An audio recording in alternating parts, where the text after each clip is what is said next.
সামনে লোক যায় আরেকজন টিকিট কেটে নিয়ে যায়, আমরা যেখানে দাঁড়িয়ে রয়েছি আমাদের লাইন আগায়ও না, কিছু হয় না।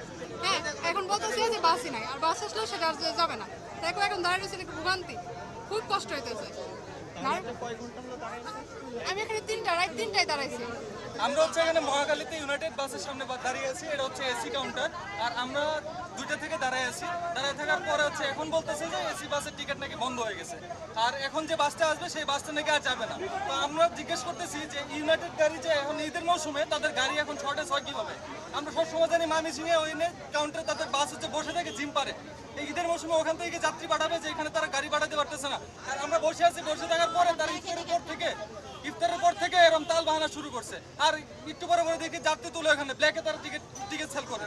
তো এই জিনিসগুলোর জন্য আমরা মনে করেন যে এখন বিকাল বলেন দুপুর থেকে অনেকে আছে, দুপুর থেকে, আর আমি পার্সোনালি হচ্ছে 4টা থেকে আছি, এখন পর্যন্ত দাঁড়িয়ে আছে, একটা পর্যন্ত টিকিট দিতেছে না। ওই যে এখন তারা হচ্ছে এখন ভিতরে বসে আছে তারা।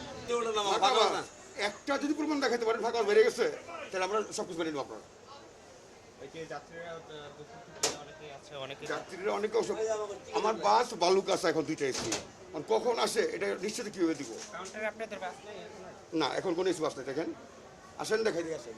এসি বাস ছাড়া নন এসি আছে, নন এসি চলতেছে।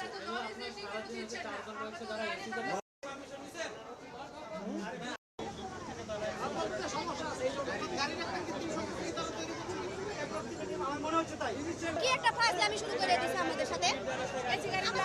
বাচ্চা আছে, বাচ্চাদের বাস ফাঁকা বের করছে বাহির থেকে, বাস ফাঁকা বের হওয়ার কথা না। আমরা কিন্তু মানে আপনি জানেন, আমি কিন্তু গেটেই কিন্তু আমি অনেক সময় ধরে আমি দাঁড়িয়ে আছি, প্রতিটা বাস কিন্তু আমরা চেক করছি। যদিও এই ধরনের কোনো অভিযোগ কেউ করে আমরা তাৎক্ষণিক দেখছি, আমি গেটেই থাকবো, অসুবিধা নেই। এবং আমরা প্রত্যেকটা মালিকদের সাথে, প্রত্যেকটা পরিবহনের কাউন্টারের সাথে মালিকদের সাথে কথা বলছি।